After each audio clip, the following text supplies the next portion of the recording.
Oke, untuk pembahasan kali ini kita akan membahas terkait dengan konsep single state seimbang, di mana ini merupakan kalau di FOS itu dia adalah chapter 4. Dia dari chapter 4 dan fokus kita nantinya akan membahas tentang single state seimbang dan nanti dilanjutkan dengan cross current multi states, di mana sebenarnya cross current itu sama dengan satu state seimbang yang diulang berkali-kali. Nah, jadi perlu kita ingat terlebih dahulu bahwa konsep satu state seimbang ini menyatakan arus yang keluar dari stage itu dalam keadaan seimbang. Stage dalam keadaan seimbang atau setimbang, tergantung dari teman-teman, terserah menyebutnya bagaimana. Jadi misalkan di sini dalam penulisannya kita punya kaidah, ini adalah stage-nya, dan di sini nomor stage-nya misalkan nomor 1, maka arus-arus yang keluar yang misalkan di bawah sini adalah L ya. Ini adalah arusnya L1. Dengan komponen-komponennya, fraksinya adalah ada XA1, ada XB1, ada XC1 atau H1. Yang membedakan di sini adalah untuk penggunaan X dan H, XC dan H. Kalau XC di sini berarti kita bicara dia sebagai ekstraksi. Sedangkan untuk H1 ini kita bicara sebagai destilasi. Jadi kalau destilasi kita pakai H karena H itu adalah entalpi. Kalau ekstraksi kita bicara dia sebagai XC, di mana C di sini adalah solvent atau yang akan memisahkan gitu. Dan kita perlu ingat juga kalau misalkan dalam ekstraksi target kita adalah, maupun destilasi sebenarnya ya, target kita itu adalah yang A, karena A ini adalah solut atau bahan yang volatil seperti itu. Kemudian keluar dari sini ini adalah V1, di mana V1 di sini itu sebenarnya komponennya juga sama, ada YA1, YB1, YC1, dan untuk yang keluar untuk V itu kita menggunakan H besar. Jadi ini untuk membedakan antara H kecil dan H besar. Ketika kita pakai H kecil, maka kita mengasumsikan itu adalah entalpi dari arus L atau L1 dalam hal ini. Sedangkan untuk yang H besar, berarti dia adalah arus yang keluar dari V atau V1 gitu. Nah, bagaimana dengan arus yang masuk? Jadi arus yang masuk itu merupakan arus dari state sebelumnya. Jadi misalkan di sini, berarti di sini adalah arus yang masuk dari state sebelum 1, yaitu 0 atau mula-mula itu. Sehingga ini bisa kita tulis sebagai L0, ini XA0, XB0, XC0 atau H0. Jadi kita memang membahas ekstraksi dan destilasi ini secara bersamaan karena memang mereka adalah konsep yang analog seperti itu. Nah, kemudian untuk yang masuk di sini, nah, bayangan kita di sini itu adalah yang masuk dari state sebelumnya. Jadi kita sekaligus membayangkan ini adalah dari stage 2, maka V di sini adalah V2. V2 yang bisa ditulis YA2, YB2, YC2 atau H besar 2. Jadi ini adalah kaidah-kaidah dalam menuliskan terkait dengan stage. Dengan rumusnya, dengan asal stage-nya, dengan stage-nya maupun komponen-komponennya. Nah, kemudian apa dasar dari ini semua? Jadi dasar dari ini itu adalah neraca massa. Tapi yang pertama yang ingin kita bahas adalah neraca massa total. Ya, neraca massa total. Jadi neraca massa total di sini tuh menyatakan neraca massa yang ada di state 1 ya. Neraca massa total di state 1. Dimana kalau kita ingat neraca massa total itu berarti masuk sama dengan keluar. Kita anggap ini steady state. Jadi biasanya di sini kita tuliskan L0 ditambah V2 sama dengan V1 ditambah L1. Dan nanti kita akan menuliskan di sini adalah sigma. Untuk sigma itu seperti apa nanti akan dijelaskan berikutnya.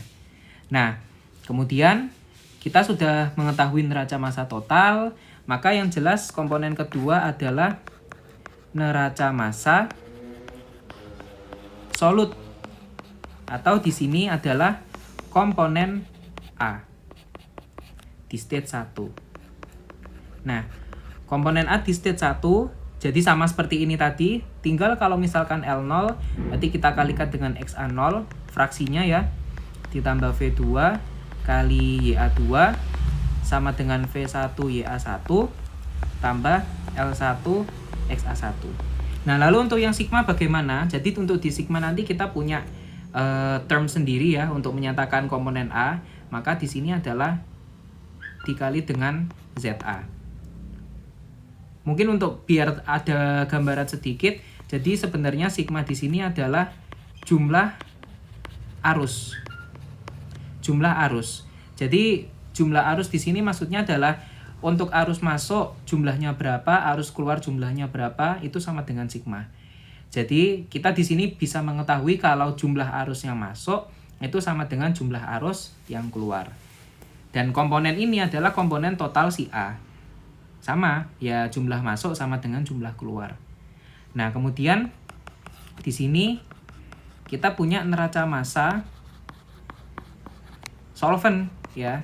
Neraca massa solvent atau komponen C di state 1.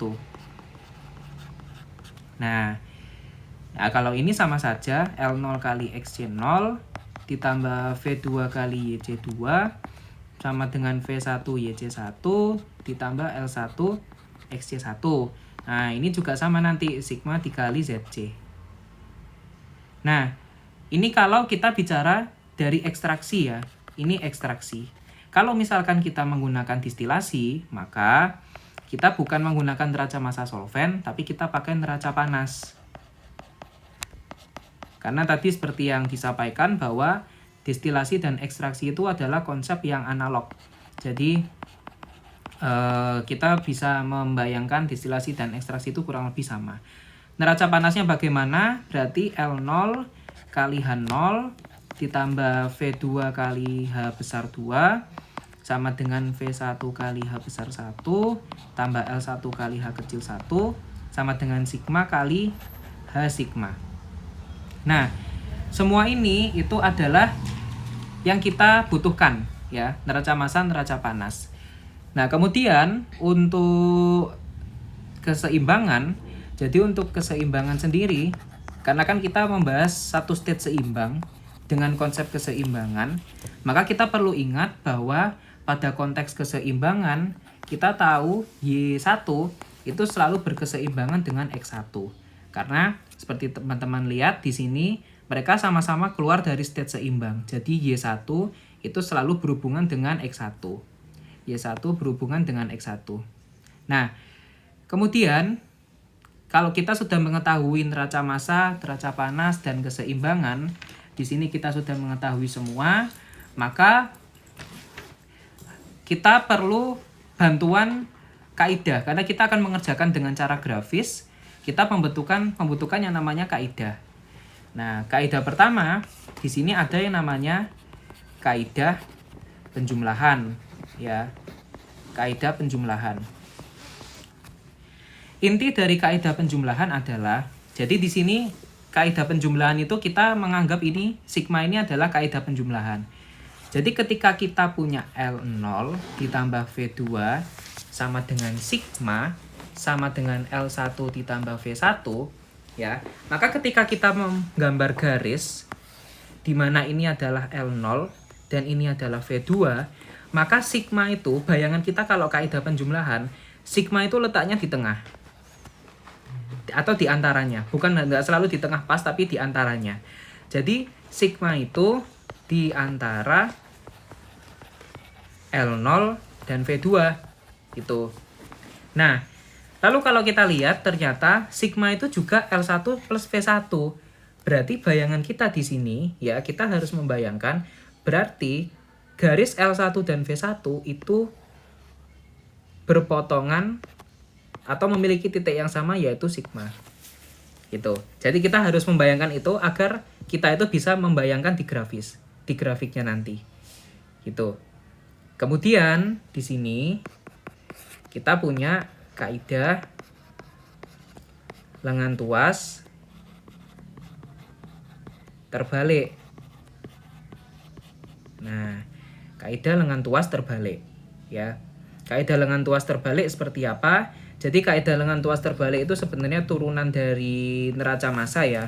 Dia turunan dari neraca massa. Jadi misalkan ini digunakan untuk, kalau kaidah penjumlahan tadi itu digunakan untuk menentukan letak sigmanya di mana. Ya, itu kaidah penjumlahan. Tapi kalau kaidah lengan tuas terbalik ini itu bisa membantu kita untuk menentukan jumlah arus yang masuk atau keluar. Ya, atau yang terlibat. Jadi kita bisa menyatakan arus L0 itu jumlahnya berapa, V2 jumlahnya berapa itu dari sini. Nah, di sini mungkin aku mau gambar lagi di next page ya. Jadi ini bisa dikenal sebagai inverse arm level rule ya. Dimana ini hanya terjadi pada garis L0 V2 yang kita juga sudah mengetahui sigmanya. Nah, garis ini perlu diketahui juga ya. Garis L0 V2 itu adalah garis operasi. Atau garis terjadinya operasi ini tadi gitu. Sedangkan L1 V1 adalah garis seimbang. Nah, garis seimbang atau yang kita kenal sebagai tie line. Nah, garis seimbang. Maka inverse arm level rule itu menjelaskan apa? Jadi kita ketika menentukan L0 per V2 ya. L0 per V2 L0 per V2 ya, itu sama dengan panjang garis ini dibagi panjang garis ini. Jadi L0 per V2 itu adalah panjang garis V2 sigma per sigma L0. Ya, itu L0 per V2. Contoh lain, misalkan kita ingin menentukan kalau sigma V2 bagaimana gitu ya. Sigma per V2 itu. Ini sama, kita gambar sigma V2 L0. Nah, kalau sigma per V2 berarti kan sigma per V2 sama dengan V2 per L0 dibagi dibagi L0 sigma. Jadi panjang garis ya, panjang garis V2 L0 dibagi L0 sigma. Nah, lalu bagaimana kalau misalkan ini sigma V2 ya? Bagaimana kalau sigma per L0? Nah, kalau sigma per L0 sama saja. Sigma per L0 sama dengan panjang L0 V2 dibagi panjang V2 sigma. Jadi ini adalah L0 V2 per V2 sigma. Nah, ini itu bisa digunakan untuk membantu kita itu mencari panjang jumlah arusnya tuh berapa. Maksudnya seperti gini. Misalkan kita punya dari hasil ini hasil mengukur di penggaris ya. Ini hasil mengukur di penggaris. Misalkan kita punya L0 itu 500 dan kita punya L0 per V2 dari hasil mengukur di penggaris itu adalah 5/2 misalkan. Maka ketika kita ingin menentukan V2 itu berarti 2/5 kali L0 sama dengan 2/5 kali 500 sama dengan 200. Nah, ini adalah manfaat dari inverse arm lever rule. Nah, kalau yang tadi kaidah penjumlahan tadi fungsinya itu untuk menentukan ini ya, untuk menentukan letak sigmanya di mana. Nanti kalau kaidah lengan tuas terbalik, kondisinya kita sudah punya letak sigmanya sehingga kita bisa menentukan panjang garisnya. Nah, seperti itu. Nah, ini adalah pengantar untuk konsep satu state seimbang. Nah, nanti kalau kita misalkan menggunakannya di multistage ya. Jadi pengembangan dari satu state seimbang ya. Satu state seimbang itu dapat dikembangkan menjadi cross current multistage. Jadi kalau cross current multistage itu adalah ini ya. Jadi kita punya satu stage gini, lebih dari satu stage. Ini stage 1, stage 2, stage 3. Yang ini adalah L0, ini adalah L1, ini adalah L2, ini adalah L3. Nah, V1, V2, V3, yang di sini ini adalah solvent. Kita bisa tuliskan VS. VS dan VS. Nah, nanti untuk konsep cross current multistage itu sama dengan satu stage yang diulang-ulang. Jadi tiap stage nanti dianalisis sendiri, kemudian nanti diulang-ulang seperti itu. Nah, nanti kita akan mengetahui lebih banyak ketika kita membahas terkait dengan contoh soal. Jadi untuk pembahasan pengantar dari satu state seimbang dan cross current multistage cukup di sini dulu. Dalam artian di sini kita sudah membahas tentang konsep dasarnya, kemudian kaidah penjumlahan, kaidah lengan tuas terbalik, inverse arm lever rule tadi, dan konsep cross current multistage. Yang mana kalau kita lihat di FOS ini sudah materi satu chapter. Jadi kita setelah ini akan membahas terkait dengan contoh-contohnya seperti itu. Mungkin see you untuk di next video.